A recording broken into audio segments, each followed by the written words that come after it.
Episode number 60 with Chris Wallace.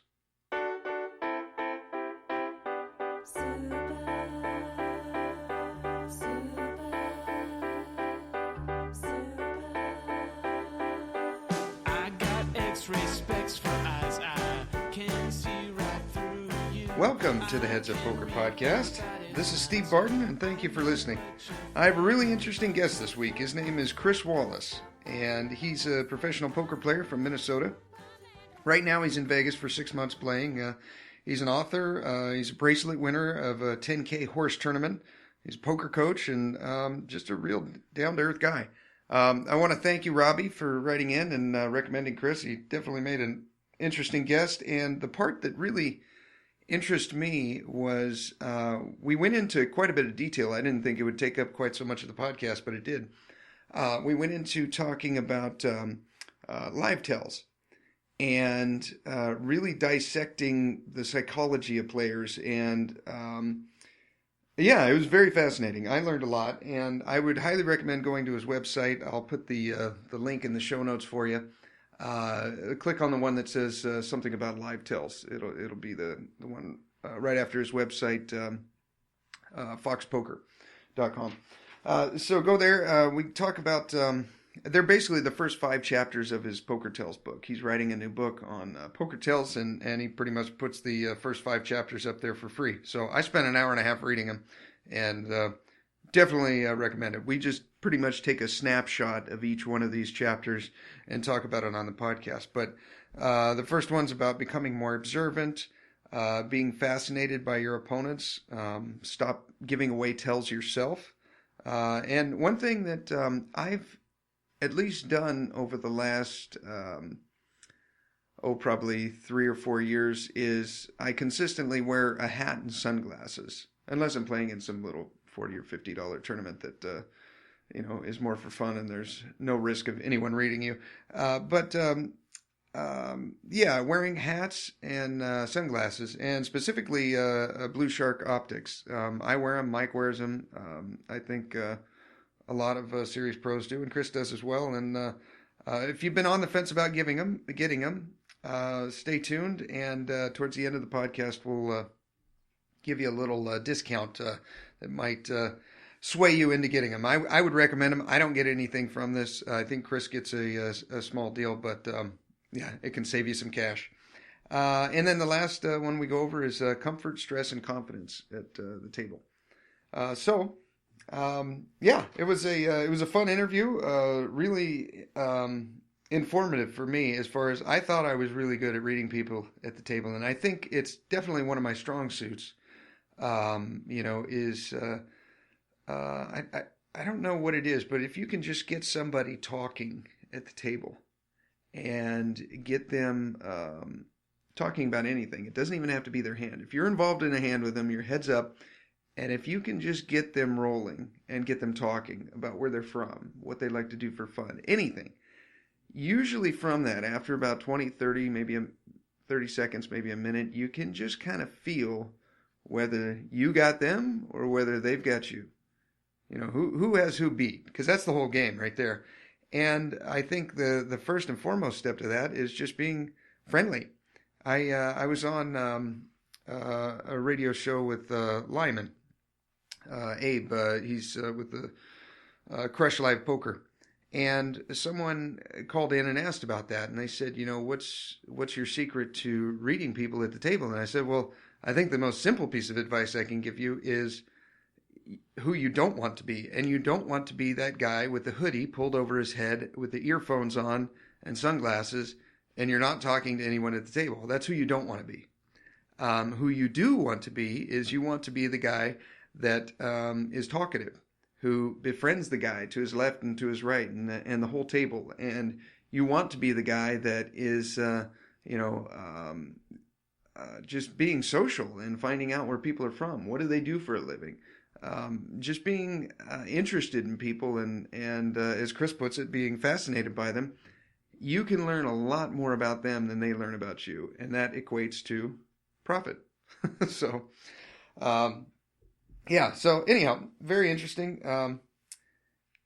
Let's see, what else is new? as far as my personal life, my wife just got a job with American Airlines as a flight attendant. So she's going to be heading down to Texas. She's going to be in Dallas, Texas for the next 6 weeks, starting February 8th. And so we've been trying to get all the Amazon and eBay business squared away. Basically what we do, if you're new to the podcast, we go down to liquidation stores and we buy up products regardless of what they are. They could be diapers for babies or they could be a trampoline. And then we take them back to the house, we process the items, we mail it off to an Amazon warehouse center, and that's where you buy stuff when you buy it on Amazon, is from people like us. You know, we put our own barcode on it and like that, and then typically what we do is if something's selling on average on Amazon for $100, you want to be able to buy it for a third of that. So you want to be able to get it for like $33, because Amazon is going to take $33 and then $33 is your profit. So that's the basic business model. So she's been teaching me over the last couple of weeks of how to do that. I know how to go down to the liquidation stores and get the stuff, but I had no idea what the heck I had to do as far as the computer work goes and what how to enter the stuff and print out the barcodes and any of that. So she's been teaching me that over the last couple of weeks, and I think I finally got it. And so I've been doing that. I've been meeting my poker goals with playing and with studying. Mike and I and Carlos and Doug have been getting together, and we've been studying for probably once every week and a half or so. We're going to do our another session in a couple days here, and we just pick one of the guys' tournaments and we go over it, and it's been fun. It's been really good, and I've been playing a lot on Sundays, trying to get in at least 10 hours. So that's been good. I've been meeting my goals. Sarah has been helping out a lot with that because now I don't have to spend that time editing the podcast. She's been taking care of that for me. So thank you, Sarah. I definitely appreciate that. This is pretty much what I imagined for the podcast over a year ago, is this. And it's all thanks to you. You guys have been reviewing the podcast, which is bringing it higher on the listener ratings and reviews, and you've been using our Amazon and affiliate link on the website, HeadsUpPoker.Poker. That kicks a little bit more money back to the podcast so that I can keep bringing you guys guests, and you guys have been buying the Elliott Road tapes. You're obviously finding value in them, and you're using them before you play, and I'm glad that it's working for you. I really, really believe in his program, and whether you're playing online or live cash or online MTTs or live MTTs or spin and goes, or whether you have problems with bankroll management, dealing with downswings, whatever your leak or your strength is that you want to make it even stronger. He's got tapes for that. And all you got to do is you just listen to it. It takes about 10 minutes before you fire up your session. You're going to be playing for 12 hours anyway, so what's 10 minutes? And you listen to it, and then you're good to go. And they really work. And, try it out for free. He's got a free MP3. You can click on the show notes and just click on the link that says free MP3. That'll take you straight to his 7-minute tilt buster. You listen to that before you play, and I guarantee you're going to feel the difference. I mean, I personally will not play a session unless I listen to one of his tapes first. I just won't do it. It's not worth it. You're just handcuffing yourself. This is the next step in poker, is, believe it or not, poker hypnosis. I believe that. It's the mental game. It's the mindset. It's making sure your mind is right before you step into that, before you step into the ring, but before you step into that zone of playing, whether it's online or whether it's at the table live. The players that aren't doing that are at a disadvantage. And the ones that are doing that, well, you have that edge that the other guys don't, is that you're mentally right and you're mentally square before you go in. Go ahead and follow me on Twitter at HUPPodcast. You can find me on Facebook, Heads Up Poker Podcast. And keep writing in the questions. Oh, I got a question from Dean. He said, Steve, could you please, fix that smoke alarm? And, it's funny. The smoke alarm that you guys are hearing every now and then, I need to talk to Carlos about that and show him how to change the battery in it, but it's Carlos. It's not me. But it's not relieving me of any responsibility because this actually in my house when I moved back into the Oxnard house here, we were living in our house for about a month and a half before I realized that every single smoke detector in the entire house, and there's about 7 of them, all the batteries were dead. And it cued me into it when we were cooking in the kitchen, and it put off a little more smoke than usual, and the thing didn't even chirp. And I'm like, what the heck is going on? I open it up, and the renters that were here before, they let the batteries go completely dead, and some of the batteries were even taken out. So I replaced all those. So now I feel like a fireman again. And anyhow. But yeah, thank you, Dean. I'll let Carlos know. I think that's about it. Okay. Without further ado, here is Chris Wallace. I got supersonic speed that I used to run to you. Chris Wallace, how the hell are you? I'm doing good. How are you doing? Good. How's Vegas treating you? You're still out there? Yeah, it's good. I'm out here about half the time lately. Okay. It's winter right now. I mean, Minnesota's not a great place to be. It's Yeah. below zero in Minneapolis where I'm from, so it's nice to be in Vegas right now. Yeah, no, you're at least on your Skype it says St. Paul. That's like right next to Minneapolis, right? Yeah, and actually I'm in Bloomington now, which is just south of Minneapolis, but yeah, I've been right within 10 miles of the Twin Cities for the last 15 years or so. Okay. And what's the live poker like out there?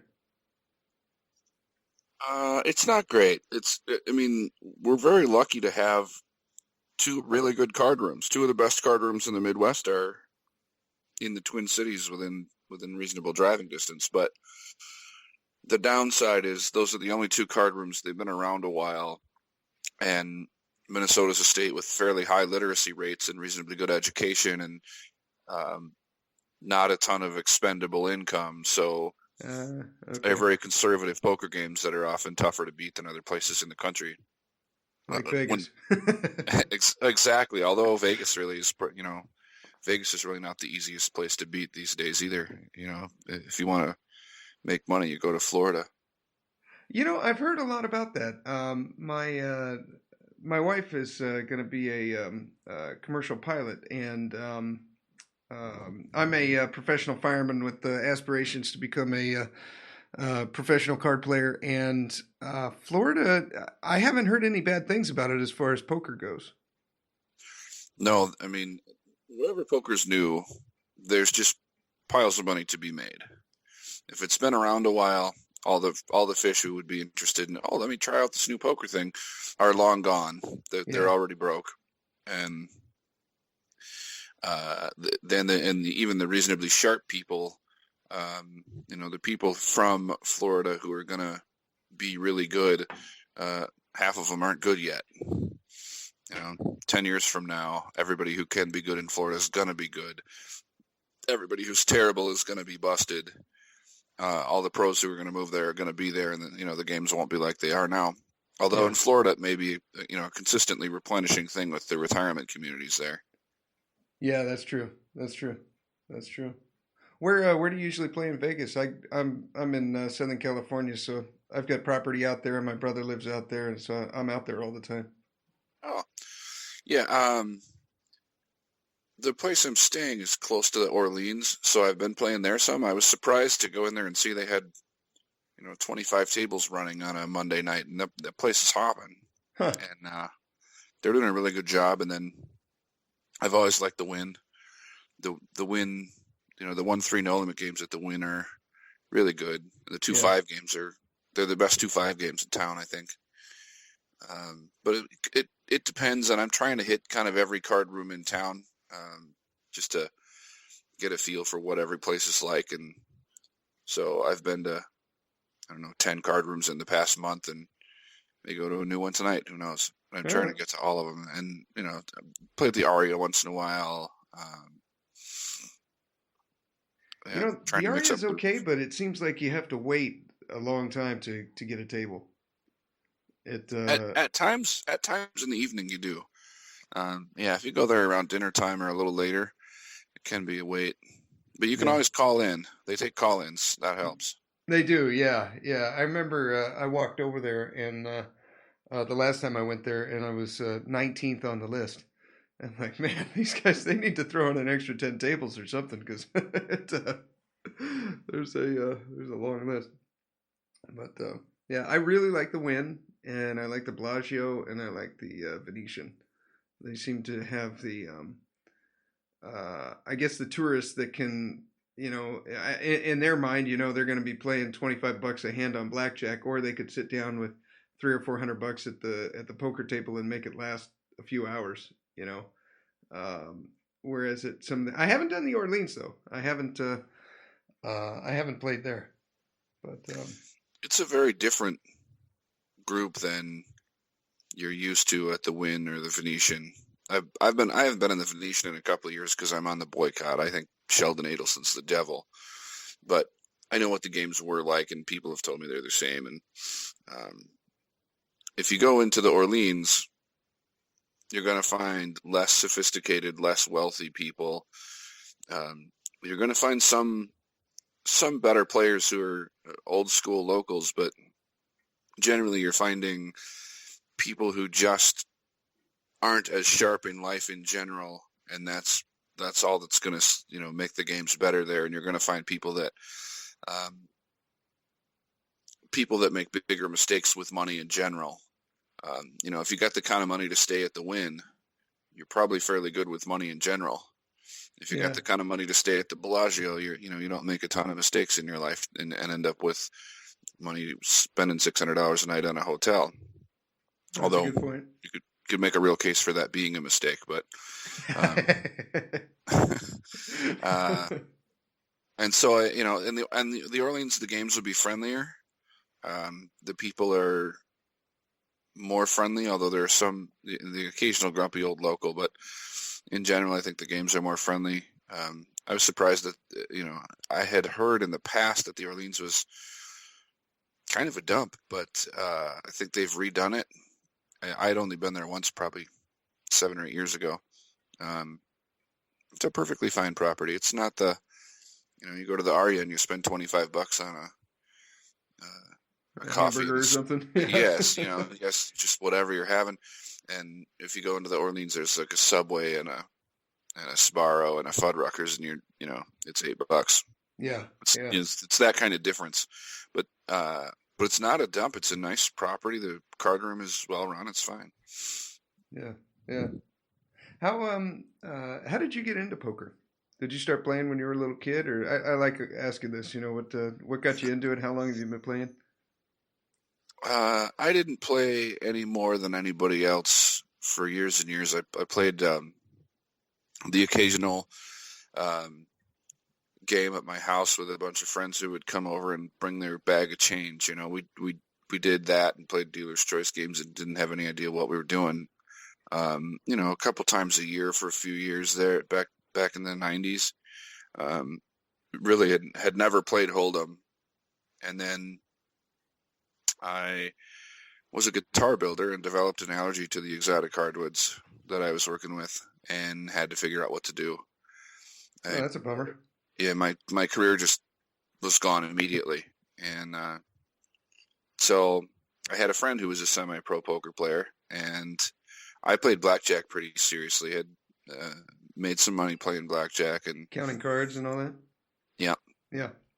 Worst job I've ever had. That's really hard work for not a lot of money. Very true. I did the same thing before I went to poker. Yeah. But then I asked my friend who was a semi-pro poker player, Adam Stemple. He's my co-author on my book. Yes. I asked him, do you think I could play this game for a living? And he said, sure, you could. Yeah, it's perfect for you. You've played cards for money and you have card sense, and yeah, I'll bring. And he loaned me a couple of poker books, and I devoured them and bought every every poker book I could find.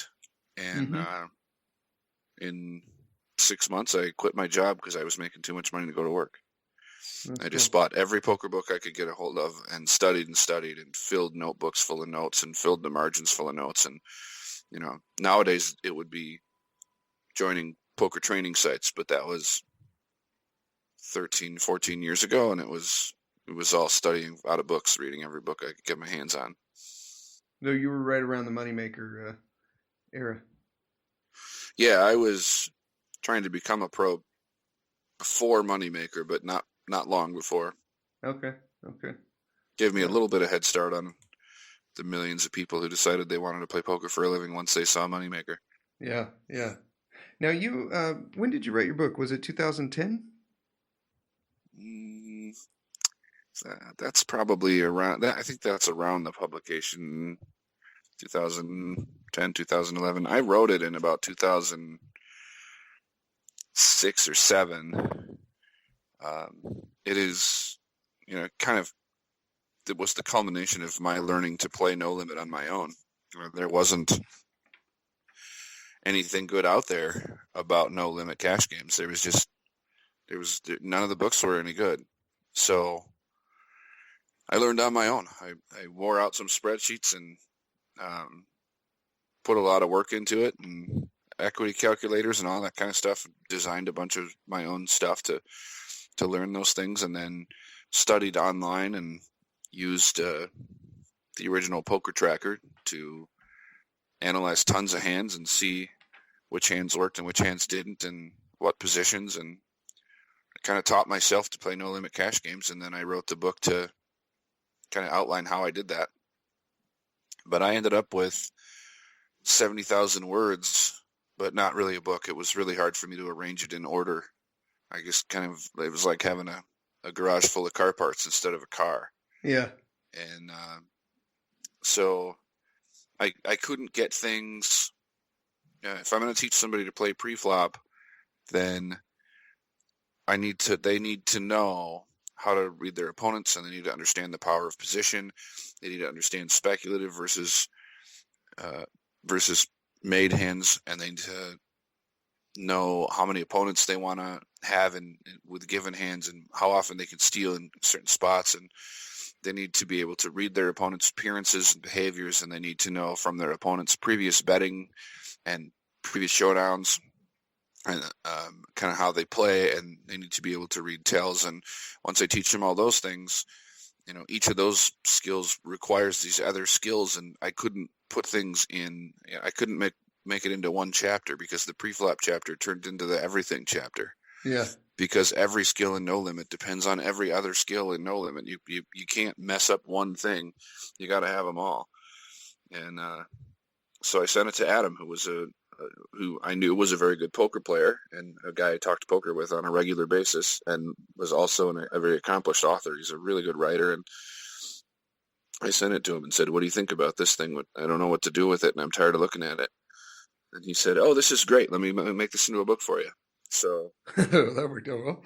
Yeah, so he chopped it up into chapters, and we worked on it from there, and he really did a great job of making it readable. That's the best compliment we get on the book, is it's really easy to read. I actually finished this book, and I never finished any of the other stuff I bought. That's the best compliment we get. That's cool. Yeah, if you guys haven't heard of it, it's called No Limits: The Fundamentals of No Limit Hold'em. So cool. Best place to get it is nolimitsbook.com. Nolimitsbook.com. Okay, I'll throw that in the show notes. I was looking into your website, and I came across your section on tells, and I was hoping we could take a little while and kind of go through. You wrote 5 different articles or chapters on them, and you being a live pro and online as well, but I know you've played a lot live. Could we go through each of those chapters and you kind of elaborate on them a little bit? Sure. I've actually got that kind of came out of the fact that I have a book on tells mostly written, but I really didn't have the time to turn it into a book, and Adam doesn't have that kind of time right now either. So I just decided to put it online and use it to help promote Blue Sharks in my blog and that kind of stuff. So I actually have about 25 chapters like that written. I'm kind of releasing them gradually as I get them Oh, cool. tuned up and good enough to present to the public. So I've got another one that'll go up in the next couple days. Okay, cool. Well, I'm going to kind of talk in the future here a little bit. Chris, I threw out some tweets, or I'm going to. This podcast won't come out for a couple of weeks, but leading up to it, I'm going to throw out 5 or 6 tweets, and each one of them will have one of your articles linked to it, so people can click on it and then go and read through the live tells. And cool. So if you guys missed that, then what we'll do is we'll put a link in the show notes, and then you can go straight here to read them. I spent about an hour and a half or 2 hours reading them last night, and they're really good. So if we could jump right in, the first one was you entitled it "Learning to be Observant," and you gave a really cool example of a woman on the plane, and you talked about how you sat next to her and you were talking to her for 20 minutes. And in that time, you weren't playing poker with her or anything. You were just sharing a seat on the plane. But you were able to deduce that she was probably a tight, solid player if she were playing poker, and she would not be intimidated by anyone sitting at the table. Could you kind of elaborate on that process and what people can do and what our listeners can do to use that skill at the poker table or to get better at it? Yeah, she was fascinating, by the way. She was a really interesting woman. She had some cool stories. So, for her, it was not a strange thing that her dog had been bitten by a rattlesnake and then killed the rattlesnake. And she was so proud of the dog and took him to the vet and got him treated. That's the things that most of us would think, holy crap, that, she was just, nothing bothered her about it. It was interesting. I gave a list of questions in the article. What political views does the subject have? What culture were they raised in? What's their yearly income? A bunch of those things. I like to, some of my students, I'll send them out with a list like that. Tell them, here's a bunch of questions and I want you to add 5 things to this list. And then go to the mall, go to a coffee shop, go somewhere and find some people and look at them and try to answer all these questions. And I think that's the most valuable exercise in terms of reading appearances. You should know some things about people when they walk up to your table. And here in Vegas, playing the no limit cash games, I know who the grinders are as soon as they walk up to the table. I know from the way they walk and the way their eyes look, and typically from the hoodie and headphones or earbuds. Yeah. But also, if the guy's watching a movie on an iPad while he's playing, he plays poker for a living. Yeah. If he's wearing a business suit, he doesn't. Yeah. So if the guy's got a time to look at an iPad, not only is he probably play for a living because we know that that's common among professional poker players, but it's also because he's bored. Yeah. So he's not just a person who plays poker for a living. He's a person who's been doing it a while and he doesn't love it.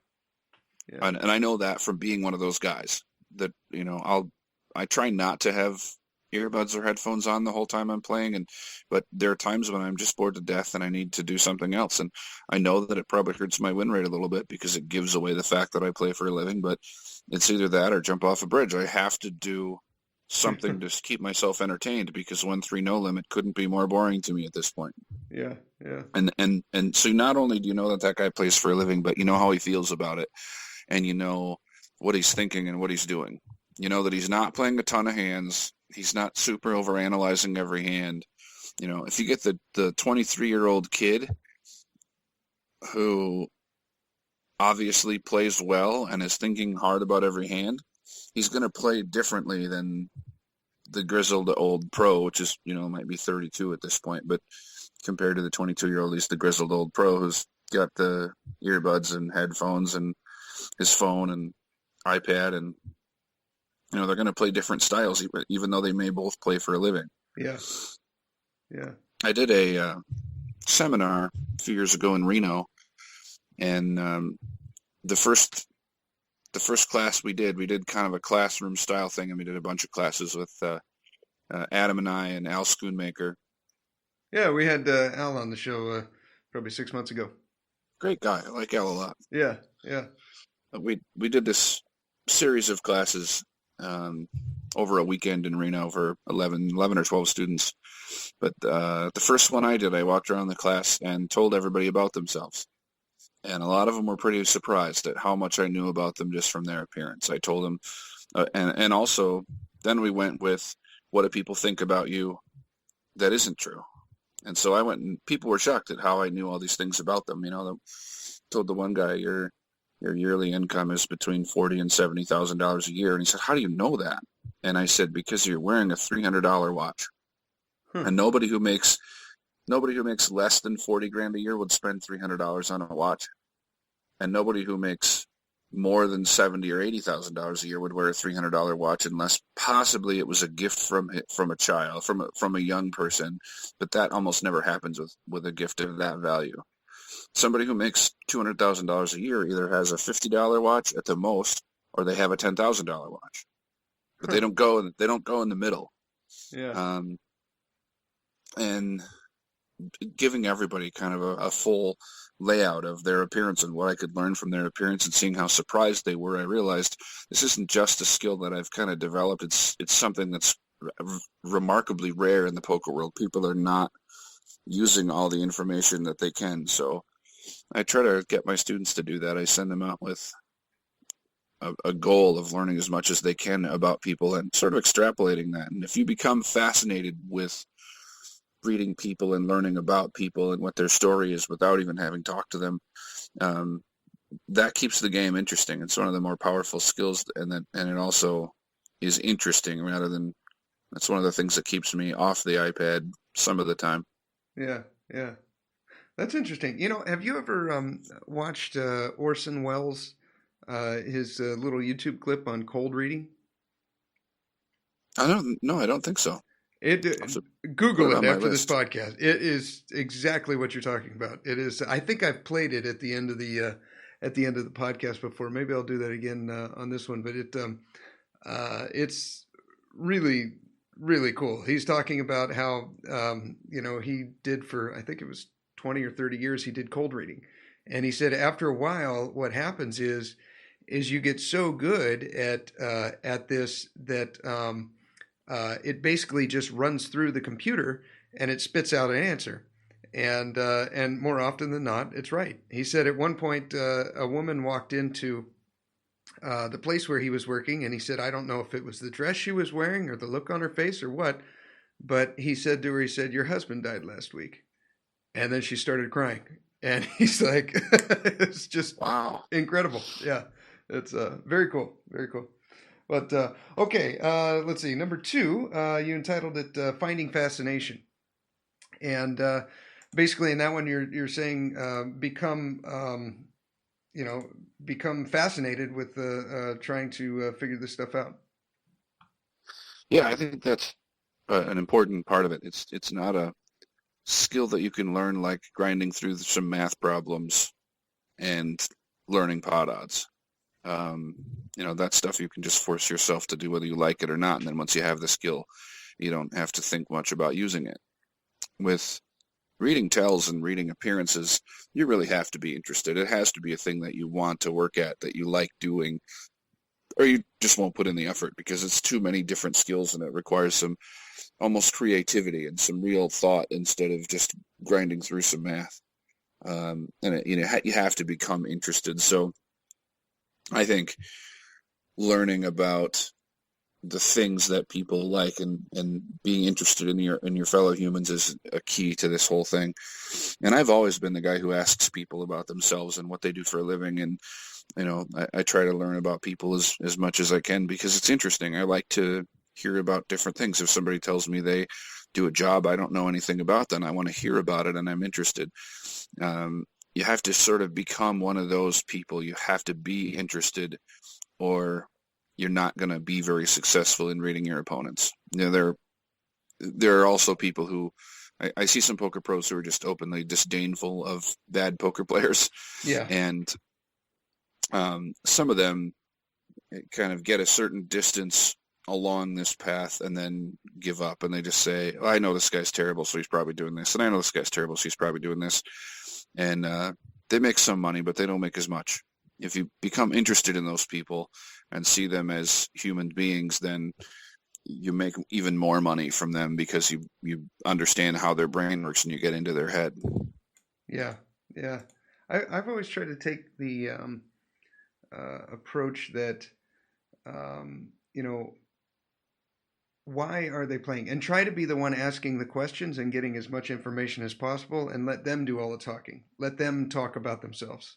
Does that make sense? You want them feeding you information with you kind of giving just little tidbits here and there, just enough to keep them keep going. Find an interest that the two of you have that you can kind of expand upon, and let them go from that. And one of the questions that I always like to ask is, why are they playing?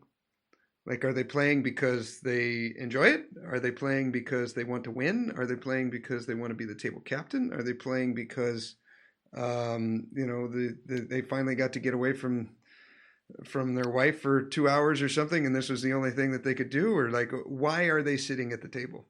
And sometimes that'll give you an insight as to what kind of player they are. Yeah, I think it's hard for me sometimes to keep asking questions because I like to talk so much. But I am always asking questions. I just don't continue with them. I end up giving away information I shouldn't fairly often. But that's a consequence of being interested, is that you then become engaged in conversations rather than just taking information from people. But the asking questions thing is really important, and it's surprising how easy it works. People who aren't used to doing that are always surprised when they start doing it. If you ask people questions, they just talk to you and they give you all this information. Yes, because everyone's favorite subject is themselves. That's so true. Everybody loves that topic. I had a friend who had trouble meeting women. She was a woman, and she was kind of discovered she was into women, and she was having trouble picking up girls, and asked me for advice. This was probably 20 years ago. Mm-hmm. And I told her, buy them a drink, ask them about themselves, keep asking them about themselves, look like it fascinates you when they're talking about themselves, and ask them if they want to go for a walk. And that's the formula. And she didn't believe me. And then sounds like it worked. Advice. And then it worked again, and then it worked again, and it worked again. And I saw her a year or two ago, and 20 years later, she said, the formula still works. I still do it all the time. When I'm single, I'm never single for long, because I buy them a drink and I ask them a question about themselves, and I act fascinated by what they're saying, and I keep asking them questions, and they don't know anything about me when we're on our way home. And it's, you know, and think how, if it works on women, but it works 10 times as well on men. Yeah. And men absolutely love to have somebody be fascinated by them, because people, you know, it's so much less common for that to actually happen. So it works really well if you ask people questions at the poker table and act fascinated by what they do. And sometimes you are fascinated by what they do. I mean, this woman telling me the story about the dog being bit by the rattlesnake on her farm, that was interesting. But yeah. If you act interested, they'll keep talking, most of them, and you'll get a lot of answers. And then a lot of people, just from inherent social pressure, will answer questions if they're not rude. And so even if they're not interested in talking about themselves or their job, or, you know, whatever the subject is, if you ask them a question, they'll at least give you a short answer to it, because they don't want to seem rude. Yeah, I agree. Yeah. Let's see. Number 3, you said stop giving away tells. And one of the interesting parts I liked about this article was you were saying stop caring, stop trying to cover it up so much. And then later on you talk about covering up, going into the shell. I do this all the time without really realizing where I got it. I don't know if I got it from watching Phil Hellmuth or what, but another one was be a robot. I've heard about that, and I need to master it. And then you talked about subconscious reading. The shell, I know other people have done it. I don't think that he invented it necessarily, but Joe Navarro talks about it a lot in his book. Some people even call it the Navarro shell. The problem with the Navarro shell, if you're playing poker every day, is that you're going to get sick all the time. In playing poker in Minnesota in the winter, if you have your hands touching your face with any regular consistency, you're going to get sick all the time. Just touching all the dirty chips. And okay, so for anyone that doesn't know the move, basically what you do is you put your elbows on the poker table, and then you kind of clasp your hands and then rest your chin on your two thumbs. And you do it when there's let's say you've pushed all in and now the guy has a decision and he doesn't know whether you're bluffing or not. Well, if you sit there and talk with him for a minute, he's probably going to pick up some voice inflection and stuff that you do. So instead you go into the quote unquote shell and you make it harder for him to read you. So that's what it is if you haven't heard of it. Yeah, it covers your mouth, and if you have a pair of blue sharks and a hoodie on, there's almost no exposed skin that can give away anything when you go into the shell. But you've also got your hands touching your mouth or right in front of your mouth and very close to your mouth. And if you do that during flu season, you're going to get sick all the time because you're touching chips and cards and you're right next to all these people. And, the reason we get sick in the winter is not because of the cold. It's because we tend to gather together in big groups and spaces and touch the same things. So poker rooms are just the perfect breeding ground for that. So yeah.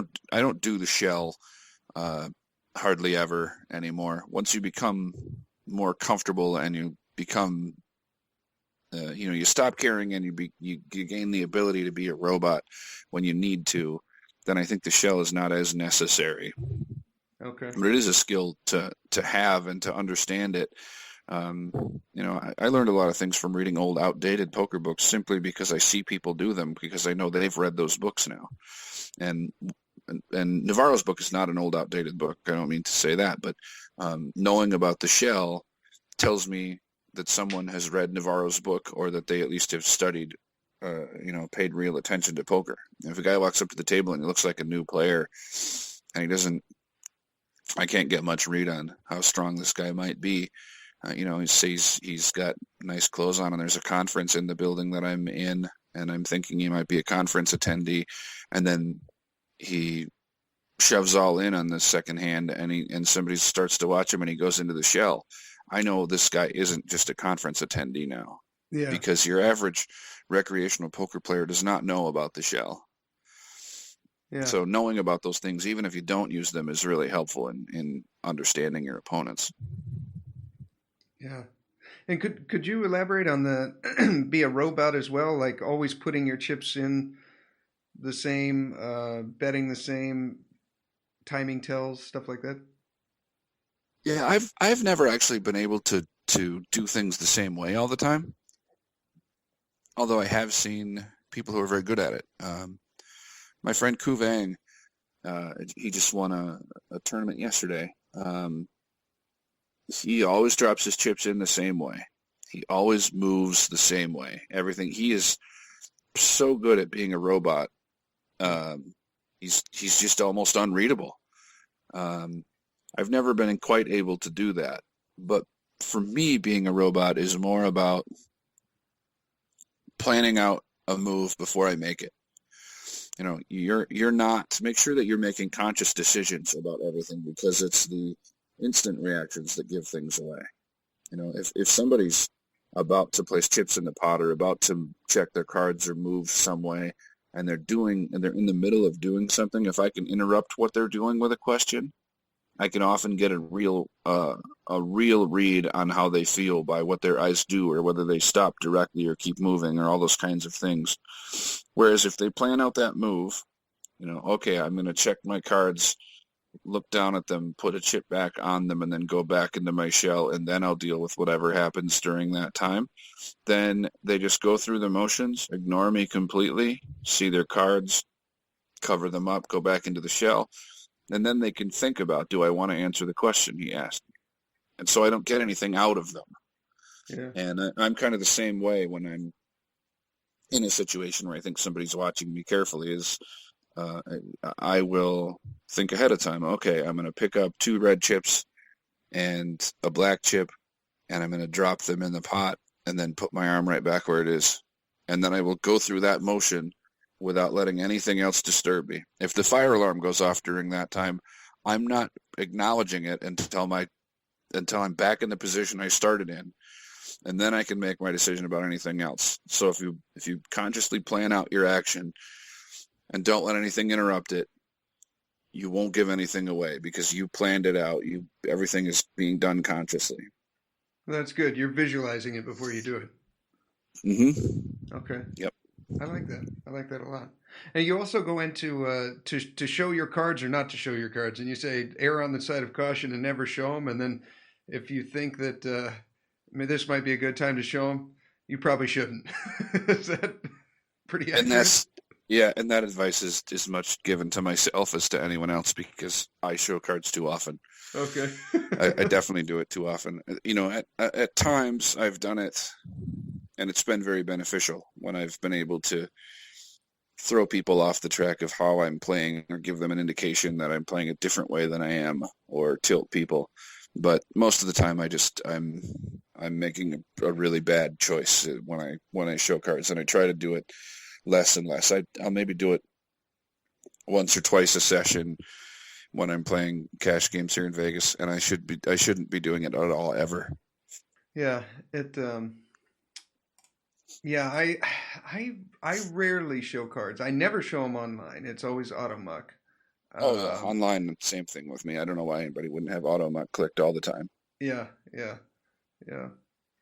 Okay, tip number 4, shades hats and never seeing the flop again. I just went through this with a student about watching the people watch the flop. Yeah. That's another concept other people have written about. Navarro writes about it in his book. What's his name that wrote Beyond Poker Tells, I think, covers it as well. But the flop is going to be there. It's not going anywhere. Yeah. So when the flop falls, one of the things we do as professional poker players or that any aspiring kind of serious player will do, we give up some of the fun for making some money. And some of the fun for a lot of players is watching the flop be revealed, watching turns and rivers and playing hands to the river and seeing what comes. And, they're treating the game almost like a slot machine. You hit the button, you get to see all the reels come out and you see if you win or not. That's a part of the game that's fun for people. We give up part of that because we don't watch the flop happen. We watch the other players watch the flop happen. And we see what their reactions are. That is, for me, and there's so many different tells and so many different ways to read tells that everybody, there's just hundreds of different skills, and there are many of them I don't have at all. But one of the best ones for me is watching people watch the flop. That is when I get the most information from my opponents. When I see them see the flop or the turn or the river, I have so many opportunities to get information from what happens with their eyes and micro expressions on their face. And I just worked with that with a student 2 nights ago, where he came and watched me play for a little bit and railed me, and I pointed out tells that people had, and we were able to watch for them and see them happen, and it was really helpful for him. Yeah. Now, one thing I do here, I've got Blue Shark optics just like you, and if you guys are on the fence about getting them, just go ahead and swing your other leg over and jump over and get them because they are so worth it. You wear a baseball hat and you have your Blue Sharks on, and it actually makes the cards brighter. It's like it pulls in light, so it makes them easier to see than it would be without glasses. And the great part about it is when you're looking at your opponents, you can kind of tilt your head and your hat towards the flop like you're looking at it, like you're looking at the flop, but actually your eyes are turned to the right or to the left or wherever your opponent is, and you're looking at them. And so that when I was reading this chapter that you wrote, I was thinking this is exactly what I do. And so that was kind of cool. I thought, okay, out of the 5 tips here, I've got one of them nailed. But the thing that I'm wondering is how are you picking up on these tells that the people do when they do see the flop? Because I'm looking at them, and are there some like textbook ones that you can give our listeners, or is everyone a little bit different, and you just have to remember that when this guy kind of sits back in his chair to him, that means that he missed, or what are you looking for? It's some of each. There are some individual things. Every player is a little bit different, but you're looking for small things. And you're looking for small things in the first third of a second after they see the flop revealed. Just little micro gestures. And I do exactly what you do. I point my face at the flop, and I point my eyes at the player, and they have no idea. Yeah. Sometimes when I play cash games without my Blue Sharks, I just do it with a baseball hat, because the Blue Sharks really give away, in my case, that I play for a living, and I don't want that to happen in some of the cash games that I play. Whereas in tournaments, I'm always wearing Blue Sharks at all times, and in bigger cash games, always wearing them. Yeah. The things that I see the most common, kind of the textbook stuff, are eye flashes and blinks and micro expressions.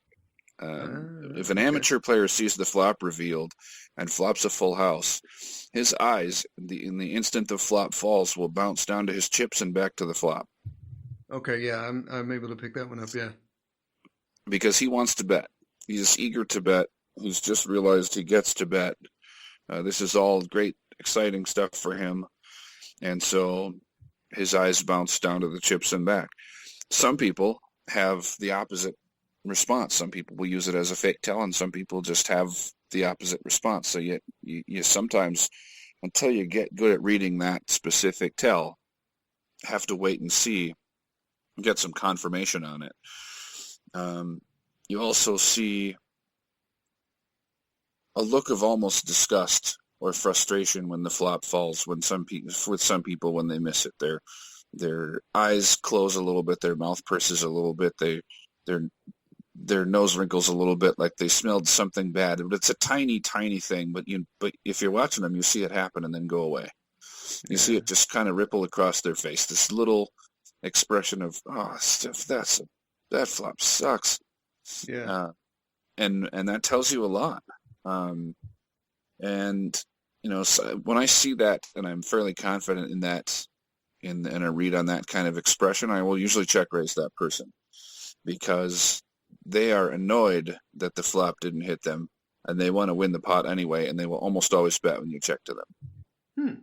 Okay. I was going to say you're just betting 100% even your error, but you'd rather check raise just to get even more money. It depends on the player too. So, I mean, some players will never bet it. You will get the 106-year-old guy in the John Deere hat. Yeah. And you can check to him all day, and he won't bet with his ace queen on the king 5-3 board. Yeah. But you have to know your player well enough to know which ones to bet into and which ones to check raise. But certainly knowing which ones to check raise makes you money, makes you extra money. Yeah, that'll make an extra $30 or something right there just by seeing that. Huh, that's cool. Yep. That's Looking cool. for pursed lips, and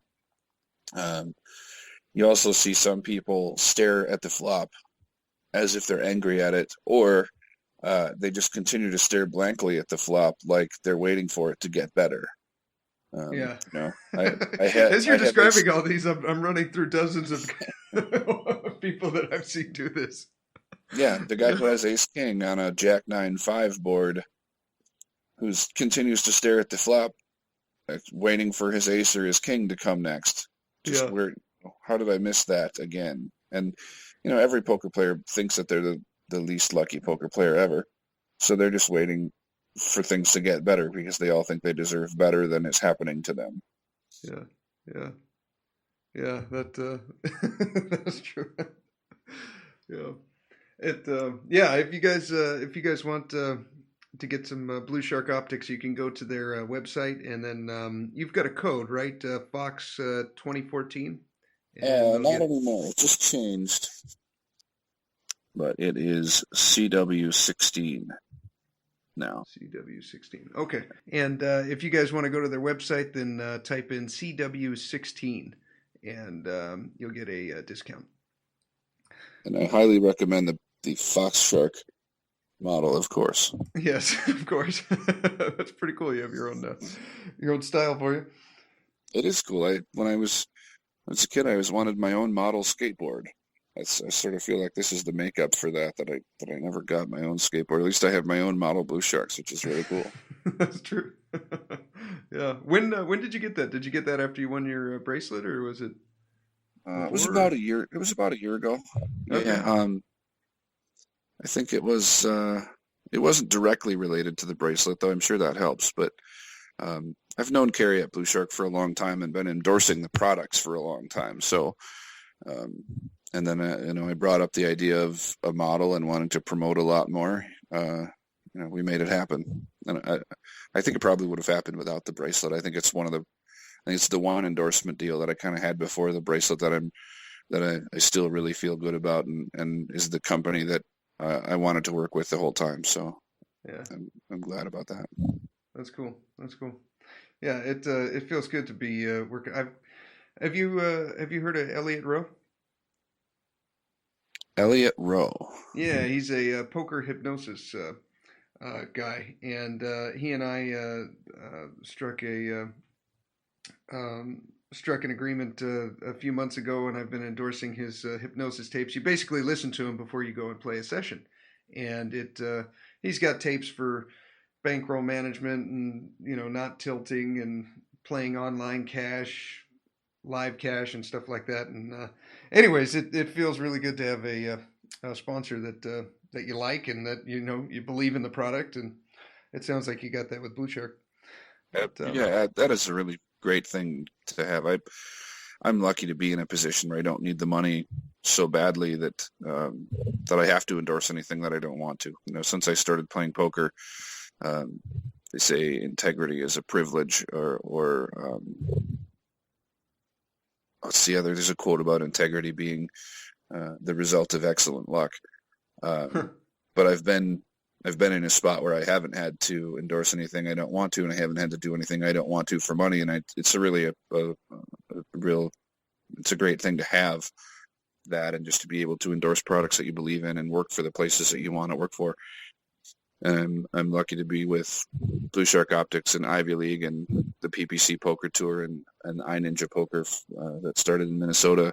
They're all businesses that I really like and that I endorse because I approached them and said, hey, I really like your product. I want to help you, instead of having to kind of take some of the companies that have come to me and tried to throw money at me. It's a really nice thing to have. Yeah, I think people can feel it too. Like when you talk about it, you're passionate about it, and you actually believe in it instead of just reading a script. Yeah, absolutely. That makes a big difference. Yeah. When I did work in sales a little bit, any good sales manager will tell you the key to making sure that your salespeople are doing a good job is making sure that you have sold the product to them so that they're selling something they believe in, because then they can really sell what they're doing. Yeah. I agree. Okay, and your last one, comfort, confidence, and stress, and at the poker table when it comes to tills. Yeah, and that was a hard chapter because there are pieces of that chapter kind of sprinkled out throughout the rest of the book as well. Kind of similar to my problem with my No Limit book. When we're talking about tells, if you don't know whether someone's faking it or not, then it doesn't do you any good to find an eye-flash tell. And so I wrote a little bit about the difference between real confidence and fake confidence, real comfort and fake comfort.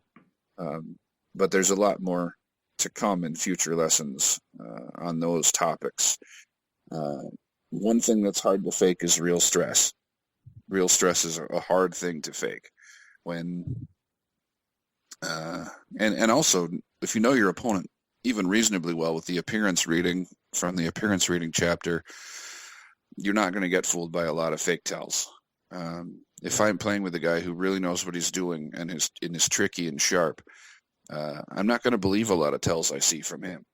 I'm going to do my best to read him, but I'm not going to believe a lot of the things that I see, especially if they're obvious. If his hand shakes when he puts money in and he's betting, I'm not going to let that affect me much because he could definitely fake that. Yeah. Whereas if somebody who just sat down, obviously it just isn't a serious poker player. It's a guy in a Christmas sweater and a Rolex. I'm going to believe the tells from him more often. Yeah. If it's like at the World Series, the guy shows up in worn out jeans with oil stains on him and a Harley jacket, he's not an online poker pro. Yeah. Yeah. And so you can believe more things that you see from some of these people, because the guy with oil stained jeans and a Harley jacket might be a great guy. I might really like him, and he might be a really sharp guy, but it's unlikely that he has read Navarro's book on tells. It's unlikely that he knows, those kinds of things. And until I see some indication that he has, I can operate on the assumption that he doesn't know those things. So when he puts a bet in and his hand shakes in a big spot, I can believe that he has it. When he has an eye flash tell, I can believe that he hit the turn when his eyes flashed down to his chips and back. Those kinds of things. And then you get, kind of appearance reads and other sort of behavior reads that tell you whether stress is real for these people or not, and how likely it is. One of my favorite little ways to learn a lot about people is somebody is shown the best hand on the river, and they pick up their cards, look at them again, tap them on the table a couple times, sigh, tap them on the table again, show them to their neighbor, pick them up, and then, sometime 10 minutes later, painfully release them into the muck. Yeah. Right? We've all seen this many times, yes. Yeah. It drives you a little nuts. Yeah. But it's helpful to know. It won't drive you as nuts if you at least know that you're learning something about this player when you see this. This is a disgust reaction. This player cannot believe their hand is beat. They refuse to accept that just can't be real. I can't. This hand deserves better than what has happened to it, and I deserve better than what has happened to me here. And if someone is that unwilling to accept that they're beaten, when you just showed them the hand, when it's literally staring them in the face, they are going to have a lot of trouble accepting that their hand is beaten when they can't see your cards yet. That's an interesting point. So you've found someone who, you've learned a lot about this person that they don't want to let hands go. Now, they may not be just a calling station. They may be willing to bluff all in to try to win the pot because they really want to win the pot. Okay. So they might not be a calling station, but they certainly aren't going to fold a lot. Yeah. And you can definitely get value out of them. And they may have tells like the staring through the flop angrily because the flop missed their ace-king. Again, damn it, this hand never wins for me. Yeah. They may have the eye flash tells because finally my ace-king flopped a king. It's been a week since I flopped a hand. I run so bad, and finally this is my spot, and I'm going to bet. That they're really tuned into the game. If there's someone who has that disgust reaction at the end of a hand, and that you will often find a lot of tells on them that are related to that part of their personality. Okay. That's and interesting. With a person like that, whether the stress is real, whether the confidence is real. Once you know that about them and they have that disgust reaction tell, then you know a lot about how they play. And if you watch players who have that tell, I think it's a really useful thing, and people say that's not a tell. I've told a few people about it. They say it's not a tell. And it's not a tell that indicates what their hand is, but it's a tell that indicates who they are, which is even more valuable. Yeah. Yeah. I like that. I like that a lot. I've seen that, 100 times, and I never really put two and two together like that. That's brilliant. I like that. Every behavior you see at the table, I try to learn something from every behavior I see. Just learn about people all the time. Yeah. Yeah. I like that. You talked real briefly about heavy breathing. He said, at times a bluffer can be relaxed because his chips are already in the middle and the decision is not up to him anymore. This is why heavy and strained breathing means a monster more often than a bluff. A bluffer has already made his choice, while a real hand is worried about whether he will get called and is often very excited. Yeah, and controlling your breathing is one of the toughest things. It's very hard to fake. It's an easy experiment to do yourself. Anytime you think about your breathing, you take conscious control of your breathing, and then if you're trying to focus on breathing in a relaxed way, it makes it very hard to breathe in a relaxed way because you're focused on it. And so people trying to take over their breathing and make it calm and easy will have real trouble doing so. And so it's not only can be a reliable tell because people don't realize that those things are happening to them, but because they can't do anything about it, even if they do realize it's happening. So the bluffer who's calm is and kind of resigned to their fate, whether you're going to call or not, doesn't even think about their breathing sometimes. Yeah. If they do, they may become a little stressed, but their breathing never becomes labored, which is the one that I pick up the most often. They sound like they're having a mild asthma attack. For some reason it seems like it's hard for them to breathe. That is a tough one to fake. It's very rarely faked. It can be done, but I almost never see it happen. It's one that I've faked. Their pulse is just pounding. They're kind of forward in their seat. I've found it very useful to fake it a few times with people who I know are reading, but it's a hard one to fake, and it's very rare to ever see it fake. If you see somebody with labored breathing, they generally are in a stressful situation. It's real stress as opposed to fake stress, and that often means they have a hand. You have to kind of figure out from knowing the player and knowing the things that have happened in the hand whether it's stress because they have a hand or stress because they don't. But that's a tough one to fake, so it's a really valuable tell. Yeah. Cool. You've really gotten into mixed games, at least from what I can look at looking at your results. And I watched the interview of you after you won your bracelet a couple of years ago. And what is it about mixed games? Like, why do you what do you like about them as opposed to just specializing in one game? I have poker ADD. I just can't focus on one thing for long periods of time or I get bored. Okay. That's really it. So when I started playing online, I was playing Limit Hold'em because that was a thing we played in Minnesota. And then I switched to No Limit Hold'em, and then I switched to Sit and Goes, and then I switched to tournaments, and then I went back to playing No Limit Cash again. And then I started playing mixed games, and I kind of have bounced around because I get bored with a game. If I could have focused on just one game my whole poker career, I'd probably have a whole lot more money than I do.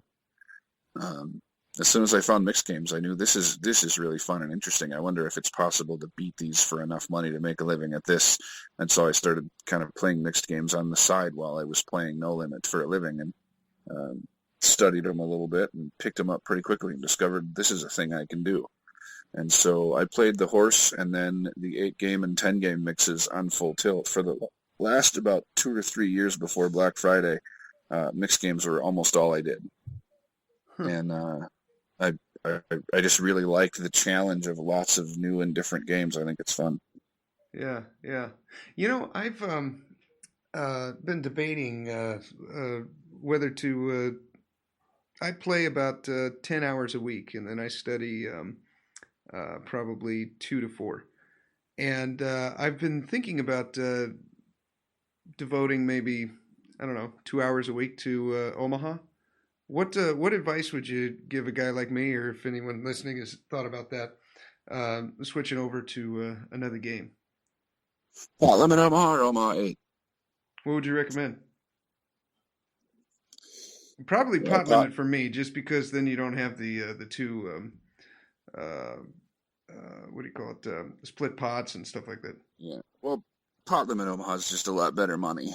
I really like Limit Omaha 8 as a poker game, but you're not going to find enough games, and when you do, they're not going to be very good.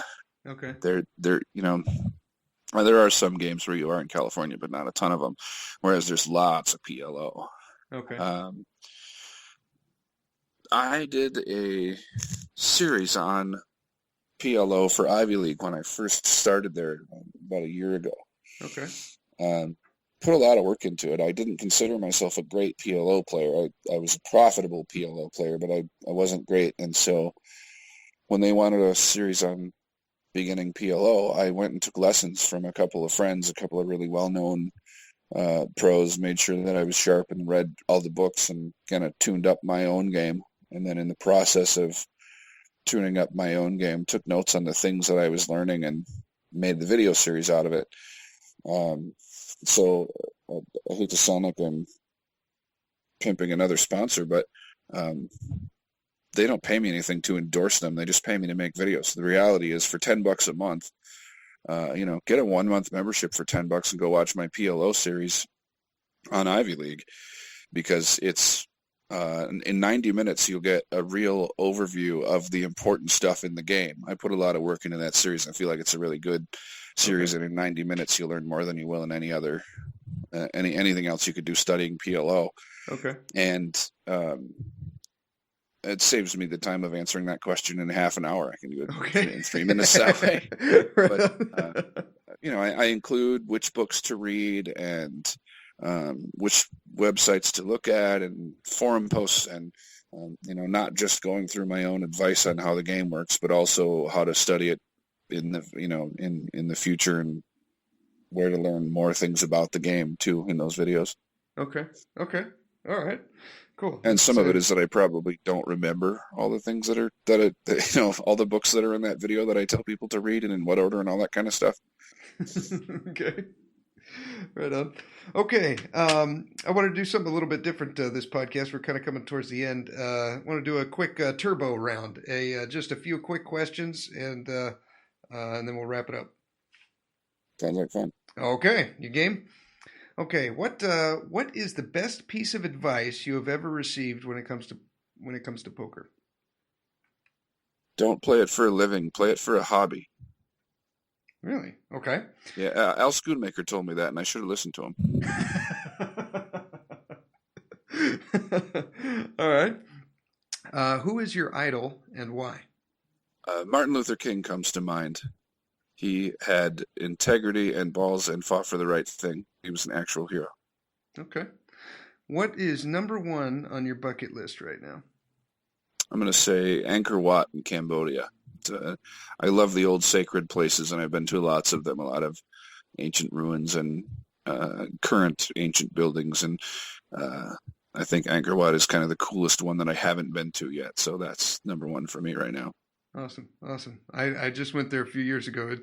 Yes, you won't regret it. Very cool. Very cool. I'm jealous. Very cool. Okay. What is a personal habit that you believe has contributed to your success as a poker pro?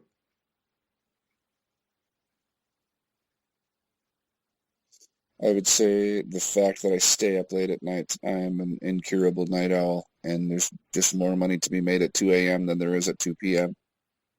That's been helpful for me. Okay. As much as it's nice to turn that negative into a positive, at least in one spot. Yeah. Okay. What is your favorite poker book and why?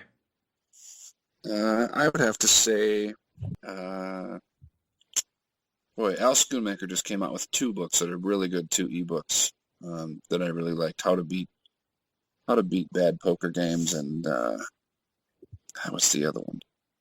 But I think those, and also his The Poker Party's Over, all really good books on the reality of playing poker for money. I think those books have been the most useful to me. That Al really is telling it like it is, and it tells you things like, look, the games are this tough to beat. Here's what you have to do to beat the games these days. It's not like it used to be. If you're reading a book on poker that's 5 years old, you're reading bullshit, because it's not applicable anymore in most cases. You've got to keep up. You've got to work this hard to make this much money. All those kinds of things that are really helpful for me personally. Yeah. Okay. And cool. I also really love The Incrementalists by my friend Steve Bruce. That's my favorite fiction poker book. Incrementalist. I haven't heard of it. Okay. It's really good and features a lot of poker. The kind of the lead person in the book is a poker player, and some of it happens in Vegas at the Aria. So yeah, it's a cool book. Huh. Okay. Yeah, Dr. Al messaged me a couple weeks ago, and he said You know, I forgot. Now that you mention it, I forgot to get back to him. I wrote back to him, and he was going to send me those 2 books, and then come on the podcast and talk to him. And I emailed his, I think it's his niece Gina, and then I never got the books and completely forgot. So I'm glad you brought that up, because I'm gonna email him back, and maybe we can have him back on. But cool. Well, thank you, Chris. This was a lot of fun, very entertaining, especially with the tell stuff. If people wanted to get in touch with you for coaching, or to get your book, or do you have any plugs you want to throw in? We already talked about Blue Shark Optics, but anything else? Well, they can always find me at foxpoker.com. I'm gonna start doing Twitch. Start getting serious about Twitch. So my channel, my Twitch channel will be up, which will be PokerFox. Will just be my name on Twitch, but they'll be able to find all that information on foxpoker.com. That's my blog, and that's where I put up everything. So my Twitter feed is there. Everything that you need to find out about me is always going to be at foxpoker.com. So that's really the only plug I need to give. Thanks for having me on the show. It's been fun. Okay, cool. Yeah, thank you for coming on, Chris. Okay, thank you guys for tuning in, and here is your weekly motivational speech. I'm a magician, and I got interested in mind reading and fortune telling, fake fortune telling, and I got to know a lot of old fakes who had retired as millionaires, and they told me their secrets, how you do it. There are things that are called cold readings. A cold reading is you warm up the sucker by telling him things that he says, how could he ever know that, you see? You say, between the ages of 13 and 15, you had a great change came in your life. But that happens in everybody's life. But he says, he came in and told me things I already see. You've got a scar on your knee. Everybody fell down and has a scar on their knee. Those are cold readings, you see? I have a scar on my knee. Sure How you did do. you know that? Yeah, you see? Just something bigger than myself. Well, now, the point about this is that after they're warmed up, they're amazed by this knee bit and the rest of it. They start telling you. Because you just say, is it sin? You see from their face it is or it isn't. Then you tell it back and they say, how did he do it? You see? So I was bored. I was playing in Kansas City with Catherine Cornell one time, and we didn't have any matinee on Wednesday, so I hired a room and put Dr. Swami fortune teller, $2 readings. And for the whole day they came in, and each one, because I felt guilty about it at the end, I said, I'm not going to take your money. Because I couldn't have really taken it. For a whole day, I was a fortune teller, faking. But then there began to happen to me the thing that does happen to fortune tellers, and which is the occupational disease of fraudulent fortune tellers. And they have a name for it. It's called becoming a shut-eye. And a shut-eye in the argot of these crooks is the fellow who begins to believe himself. You see, and you make these wild guesses. One of them explained to me, he says, supposing you're a night clerk in a hotel, and when you get the job, first of all, a fellow comes in, wants a single room. You look at how good his luggage is, how good are his shoes, and you tell him there's a room in the court, there's no room, or yes, sir, depending on various pieces of evidence. He says, you've been a night clerk long enough, you glance, and you tell him. You've been a night clerk a little longer, and you don't have to look. You've seen it, but the computer in here has made all of those deductions without your being conscious of it. So the mind reader gets so that he, without thinking, does that, and then they say it's true. And a woman came in to me at the end of my career as a fraudulent fortune teller in a bright print dress, sat down, looking perfectly all right, and I said, you've lost your husband last week. And she burst into tears. She had. And then I quit. Yes, it's one of those things. Undoubtedly, it's not psychic. Undoubtedly, there was evidence of a tragedy. There was all kinds of things that went into the computer and got processed without me crookedly thinking what I'm going to say to her. And that's how it works, I think. That's fascinating. And you get sort of 5 spooky premonitions a year. Like that, and then, yes, I do. And I'm sure they're all spooky like that in some kind of funny way. I suppose I looked at Una and said, she's just, Una is exactly the girl that would be happy with Charlie, I suppose. And instead of thinking maybe you'll meet him, I just, what did I lose? I said, you're going to marry him. And she did.